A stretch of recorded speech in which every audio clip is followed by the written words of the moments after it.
la mano. Todos se agolpaban alrededor del señor Bermutier, el juez que estaba dando su opinión sobre el misterio de Saint-Cloud. Durante un mes, este crimen inexplicable había sido la comidilla de París. Nadie lograba entenderlo. El señor Bermutier, de pie de espaldas a la chimenea, hablaba, citaba las pruebas, discutía las diversas teorías, pero no llegaba a ninguna conclusión. Algunas mujeres se habían levantado para acercarse a él y permanecían con la mirada fija en el rostro afeitado del juez, que pronunciaba palabras tan trascendentales. Temblaban, impulsadas por el miedo y la curiosidad, y por el deseo ferviente e insaciable de lo horrible que atormenta el alma de toda mujer. Una de ellas, más pálida que las demás, dijo durante una pausa: «Es terrible, raya en lo sobrenatural. La verdad jamás se sabrá». El juez se volvió hacia ella. «Es cierto, señora, es probable que los hechos reales nunca se descubran. En cuanto a la palabra sobrenatural que acaba de usar, no tiene nada que ver con el asunto. Nos encontramos ante un crimen muy astutamente concebido y ejecutado, tan bien envuelto en misterio que no podemos desentrañarlo de las circunstancias que lo rodean. Pero en una ocasión tuve que hacerme cargo de un caso en el que lo insólito parecía tener algo que ver. De hecho, el caso se complicó tanto que hubo que abandonarlo». Varias mujeres exclamaron al unísono: «¡Oh, cuéntanos!». El señor Bermutier sonrió con dignidad, como corresponde a un juez, y continuó: «Sin embargo, no piensen que ni por un instante atribuí nada en este caso a influencias sobrenaturales. Creo únicamente en causas naturales. Pero sí, en lugar de usar la palabra sobrenatural para expresar lo que no comprendemos, simplemente usáramos la palabra inexplicable. Sería mucho mejor. En cualquier caso, en el asunto que estoy a punto de contarles, fueron especialmente las circunstancias preliminares las que me impresionaron. Estos son los hechos. En aquel entonces yo era juez en Ajaccio, una pequeña ciudad blanca a orillas de una bahía rodeada de altas montañas. La mayoría de los casos que llegaron a mi conocimiento se referían a venganzas. Algunos son magníficos, dramáticos, feroces, heroicos. En ellos encontramos las causas de venganza más hermosas que uno pueda imaginar. Enemistades centenarias, apaciguadas por un tiempo, pero nunca extinguidas. Estratagemas abominables, asesinatos convertidos en masacres y casi en actos de gloria. Durante 2 años no oí hablar de otra cosa que del precio de la sangre, de ese terrible prejuicio corso que obliga a vengarse de los insultos infligidos a la persona que ofendió y a todos sus descendientes y parientes. Había visto ancianos, niños, primos asesinados. Mi cabeza estaba llena de esas historias. Un día me enteré de que un inglés acababa de alquilar una pequeña villa al final de la bahía por varios años. Había traído consigo a un sirviente francés al que había contratado en Marsella durante el viaje. Pronto, este peculiar personaje, que vivía solo y solo salía a cazar y pescar, despertó un gran interés. Nunca hablaba con nadie, nunca iba al pueblo, y cada mañana practicaba durante 1 hora aproximadamente con su revólver y su rifle. Se crearon leyendas a su alrededor. Se decía que era una persona importante que huía de su patria por motivos políticos. Luego se afirmó que estaba escondido tras haber cometido algún crimen abominable. Incluso se mencionaron circunstancias particularmente horribles. En mi calidad de juez, consideré necesario obtener información sobre este hombre, pero fue imposible averiguar nada. Se hacía llamar Sir John Rowell. Por lo tanto, tuve que conformarme con observarlo lo más de cerca posible, pero no vi nada sospechoso en sus acciones. Sin embargo, a medida que los rumores sobre él crecían y se extendían, decidí intentar ver a este desconocido por mí mismo, y comencé a cazar regularmente en las inmediaciones de su propiedad. Durante mucho tiempo observé sin encontrar una oportunidad. Finalmente, se me presentó en forma de una perdiz a la que disparé y maté justo delante del inglés. Mi perro me la trajo, pero tomando el ave, fui inmediatamente a ver a Sir John Rowell y, pidiéndole perdón, le pedí que la aceptara. Ya, na por imperio liente de Irak. Era un hombre grande, con pelo y barba rojos, muy alto, muy corpulento, una especie de Hércules tranquilo y educado. No tenía nada de la supuesta rigidez británica, y con un marcado acento inglés me agradeció efusivamente mi atención. Al cabo de un mes habíamos tenido 5 o 6 conversaciones. Una noche, por fin, al pasar frente a su puerta, lo vi en el jardín, sentado a horcajadas en una silla, fumando su pipa. Hice una reverencia y me invitó a pasar a tomar una cerveza. No necesité que me animara. Me recibió con la más esmerada cortesía inglesa, elogió a Francia y a Córcega y declaró estar completamente enamorado de este país. Entonces, con gran cautela y bajo la apariencia de un vívido interés, le hice algunas preguntas sobre su vida y sus planes. Respondió sin pudor, diciéndome que había viajado mucho por África, las Indias y América. Añadió, riendo, he vivido muchas aventuras. Entonces cambié de tema y llamé a la casa y me dio detalles de lo más curiosos sobre la caza del hipopótamo, el tigre, el elefante e incluso el gorila. Yo dije, ¿son peligrosos todos estos animales? Él sonrió. Oh no, el hombre es lo peor. Y soltó una buena carcajada, la risa sana de un inglés satisfecho. También he estado frecuentemente a la casa de hombres. Entonces empezó a hablar de armas y me invitó a entrar para ver diferentes marcas de pistolas.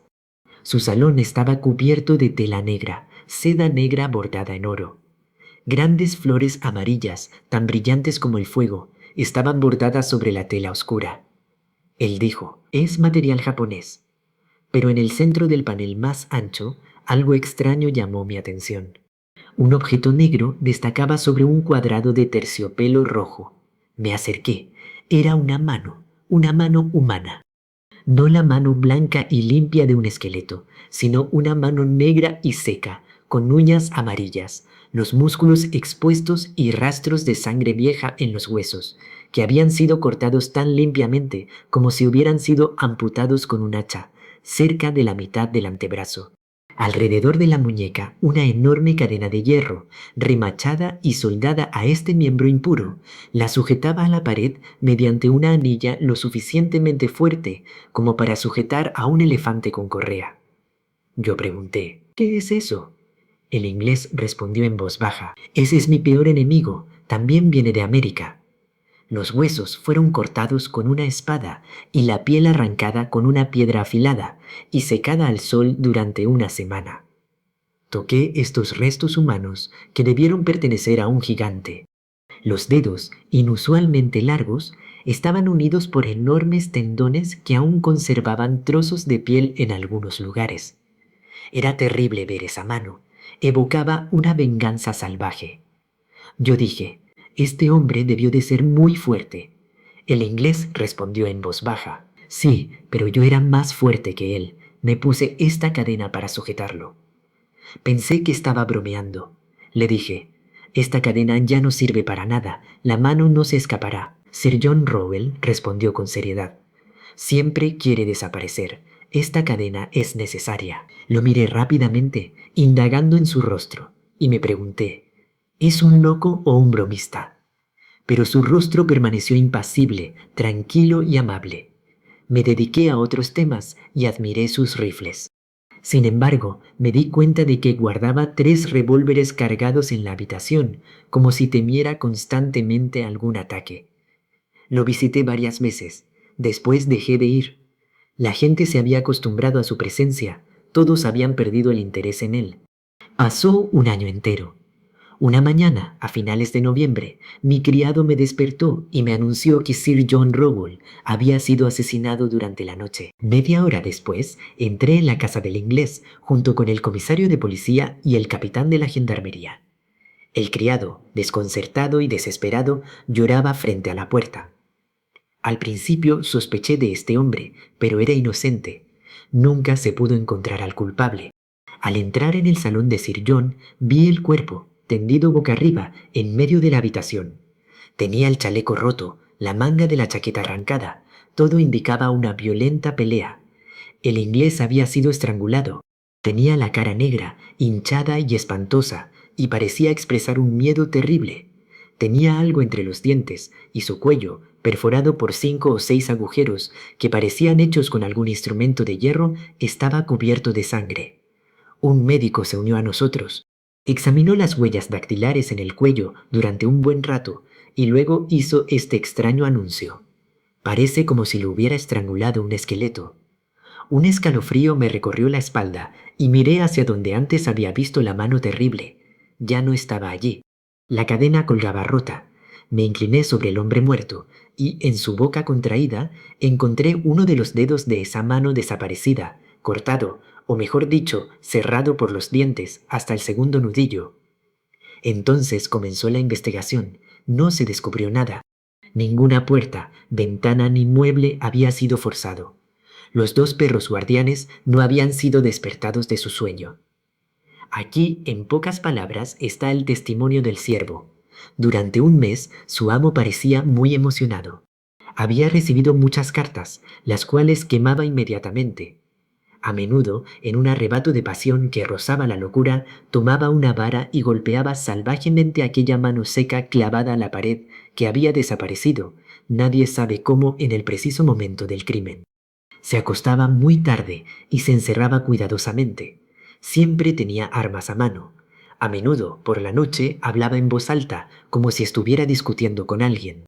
Esa noche, por alguna razón, no había hecho ruido, y fue solo al ir a abrir las ventanas que el sirviente encontró a Sir John asesinado. No sospechó de nadie. Informé a los jueces y funcionarios públicos de lo que sabía sobre el fallecido. Se llevó a cabo una minuciosa investigación en toda la isla. No se pudo averiguar nada. Una noche, unos 3 meses después del crimen, tuve una pesadilla terrible.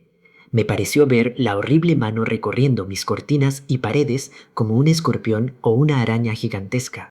3 veces me desperté, 3 veces volví a dormirme, 3 veces vi el horrendo objeto galopando por mi habitación y moviendo los dedos como si fueran patas. Al día siguiente me trajeron la mano, encontrada en el cementerio, sobre la tumba de Sir John Rowell, quien había sido enterrado allí porque no habíamos podido encontrar a su familia. Le faltaba el dedo índice. Señoras, esa es mi historia, no sé nada más. Las mujeres, profundamente conmovidas, estaban pálidas y temblaban. Una de ellas exclamó: «Pero eso no es ni un clímax ni una explicación. No podremos dormir a menos que nos des tu opinión sobre lo sucedido». El juez sonrió severamente. «Oh, señoras, sin duda les arruinaré sus peores pesadillas. Simplemente creo que el legítimo dueño de la mano no estaba muerto, que vino a recuperarla con la que le quedaba, pero no sé cómo. Fue una especie de venganza», una de las mujeres murmuró. «No, no puede ser eso». Y el juez, aún sonriendo, dijo: «No te dije que mi explicación no te satisfaría. Un mezclón de cabello». Las paredes de la celda estaban desnudas y encaladas. Una estrecha ventana enrejada, colocada tan alto que resultaba inalcanzable, iluminaba aquella siniestra habitación. El recluso, demente y sentado en una silla de paja, nos miraba con una expresión fija, vacía y atormentada. Estaba muy delgado, con las mejillas hundidas y el pelo casi blanco, que uno intuía que se le habría vuelto gris en unos meses. Su ropa parecía demasiado grande para sus extremidades encogidas, su pecho hundido y su vientre vacío. Uno sentía que la mente de aquel hombre estaba destruida, devorada por sus pensamientos, por un solo pensamiento, como un gusano devora una fruta. Su locura, su idea, estaba ahí en su cerebro, insistente, acosadora, destructiva. Lo consumía poco a poco. Aquella idea, la invisible, impalpable, intangible, inmaterial, le estaba minando la salud, bebiendo su sangre, extinguiendo su vida. ¿Qué misterio era este hombre, asesinado por un ideal? Este loco despertaba tristeza, temor y compasión.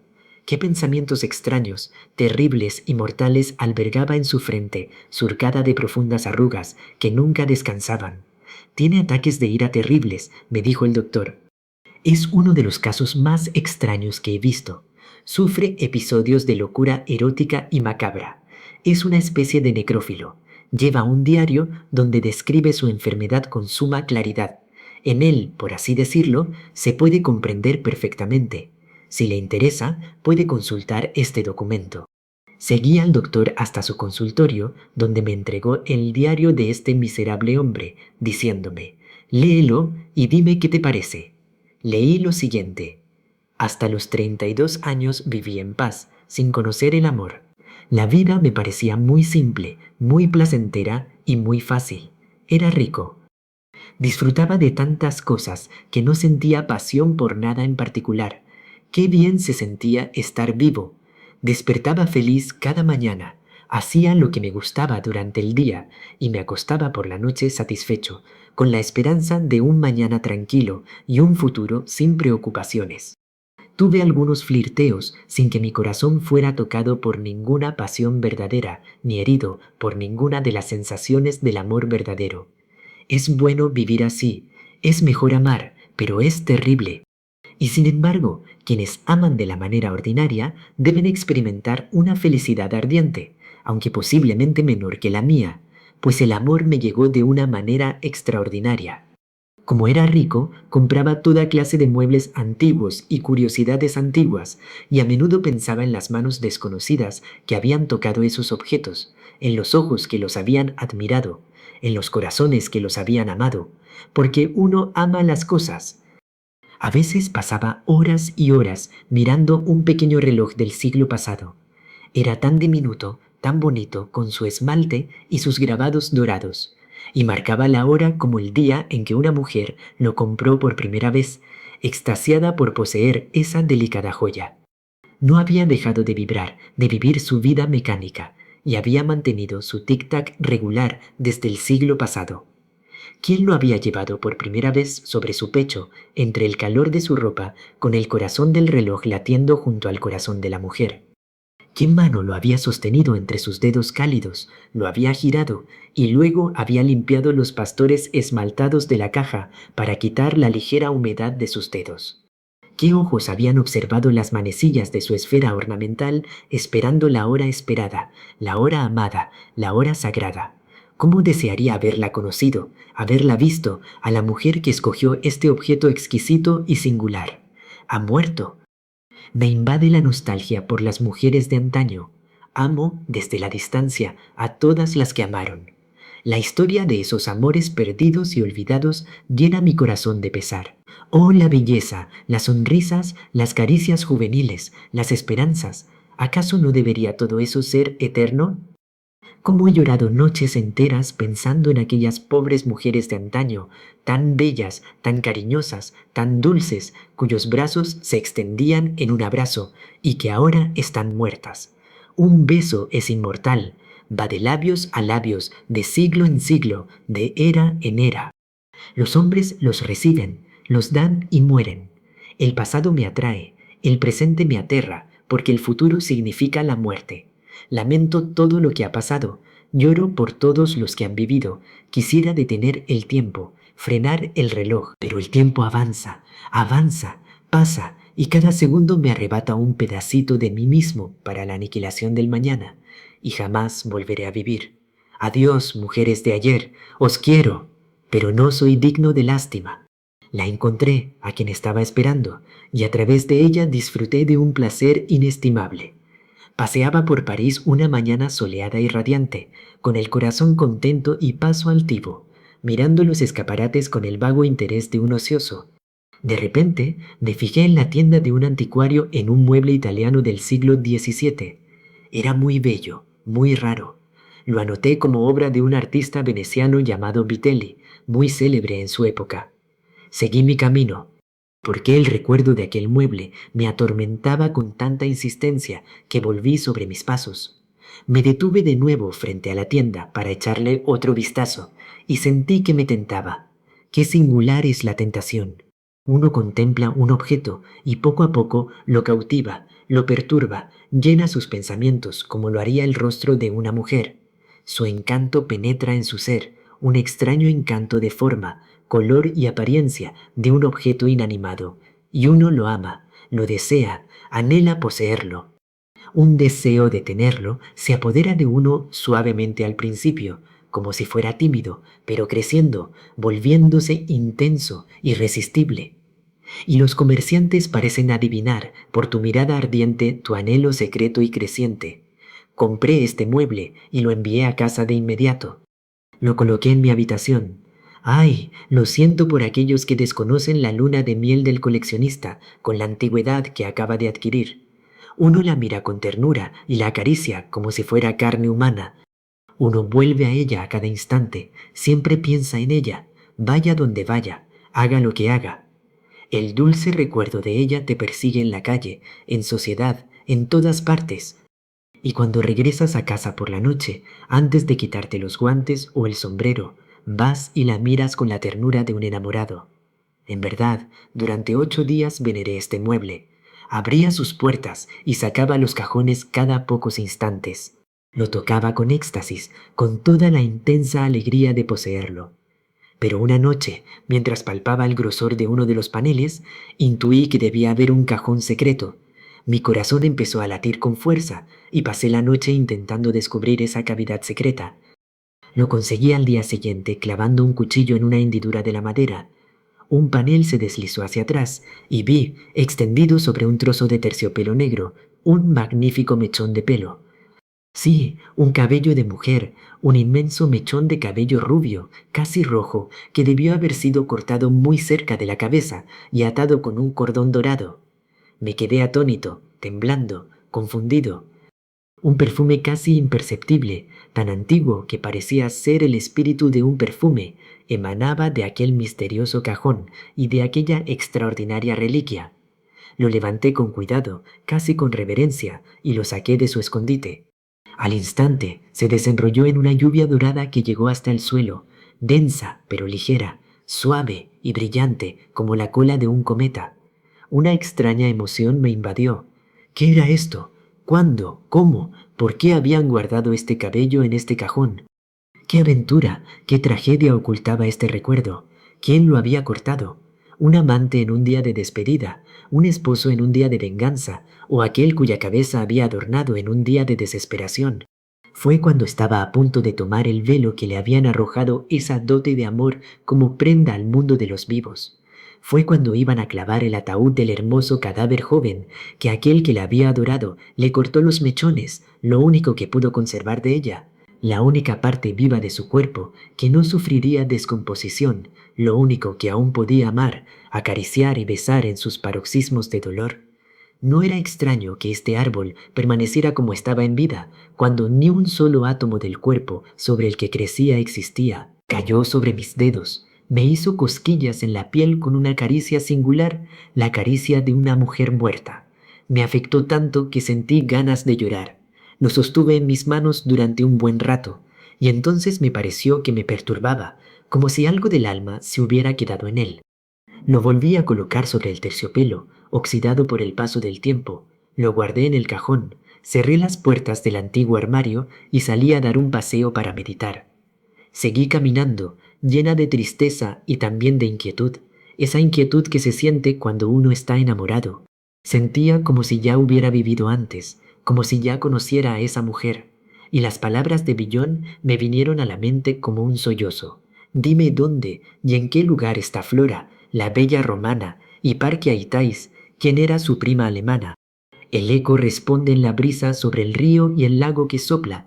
Su belleza era sobre toda alabanza. Pero ¿dónde están las nieves del año pasado?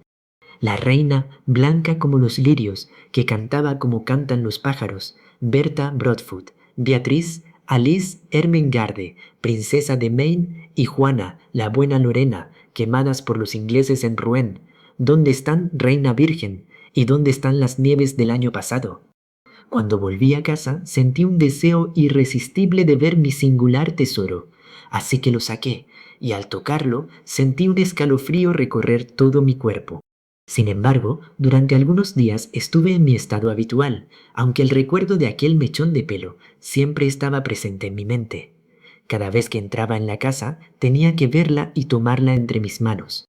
Giraba la llave del armario con la misma vacilación con la que se abre la puerta que conduce a la amada, pues en mis manos y en mi corazón sentía un anhelo sensual, confuso, singular y constante de sumergir mis manos en el encantador torrente dorado de aquellos mechones muertos. Entonces, después de haber terminado de acariciarlo y de haber cerrado el armario con llave, me sentí como si fuera un ser vivo, encerrado allí, aprisionado, y ansiaba volver a verlo. Sentí de nuevo el imperioso deseo de tomarlo entre mis manos, de tocarlo, incluso de sentirme incómodo ante el contacto frío, resbaladizo, irritante y desconcertante. Viví así durante 1 o 2 meses, no recuerdo cuánto tiempo. Me obsesionaba, me atormentaba. Era feliz y atormentado a la vez, como cuando uno se enamora y después de intercambiar los primeros votos. Me encerré en la habitación con ella, para sentirla en mi piel, para hundir mis labios en ella, para besarla. La envolví alrededor de mi rostro, cubrí mis ojos con el torrente dorado para ver el día brillar a través de su oro. Me encantó, sí, me encantó. No podía prescindir de él ni pasar 1 hora sin mirarlo. Y esperé, ¿qué? No lo sé, a ella. Una noche me desperté de repente, con la sensación de que no estaba solo en mi habitación. Estaba sola, sin embargo, pero no podía volver a dormirme, y, mientras daba vueltas en la cama con fiebre, me levanté para mirar la melena dorada. Parecía más suave de lo normal, más viva. ¿Acaso los muertos regresan? Casi pierdo el conocimiento al besarla. La llevé de vuelta a la cama y la apreté contra mis labios como si fuera mi amada. ¿Acaso los muertos regresan? Ella regresó. Sí, la vi, la tuve en mis brazos, tal como era en vida, alta, rubia y redonda. Regresaba cada noche, la mujer muerta, la hermosa, adorable, misteriosa, desconocida. Mi felicidad era tan grande que no podía ocultarla. Ningún amante jamás había experimentado un gozo tan intenso y terrible. La amaba tanto que no podía separarme de ella. La llevaba conmigo siempre y a todas partes. Paseaba con ella por la ciudad como si fuera mi esposa y la llevaba al teatro, siempre a un palco privado. Pero la vieron, la sospecharon y me arrestaron. Me metieron en prisión como a un criminal. Se la llevaron. ¡Oh, desgracia! Aquí se detuvo el manuscrito, y cuando de repente alcé mis ojos atónitos hacia el médico, un grito terrible, un aullido de rabia impotente y de anhelo exasperado resonó por todo el manicomio. Escuchen, dijo el doctor, tenemos que rociar con agua a ese loco obsceno 5 veces al día. El sargento Bertrand era el único que sentía afecto por los muertos. Lleno de asombro, horror y lástima, balbuceé. Pero ese árbol existía de verdad. El doctor se levantó, abrió un armario lleno de frascos e instrumentos y arrojó sobre mí una larga trenza de cabello rubio que voló hacia mí como un pájaro dorado. Me estremecí al sentir su tacto suave y ligero en mis manos. Y allí me quedé, con el corazón latiendo entre el asco y el deseo. Asco ante el contacto con cualquier cosa relacionada con un crimen y deseo ante la tentación de algo infame y misterioso. El doctor dijo encogiéndose de hombros, la mente humana es capaz de cualquier cosa.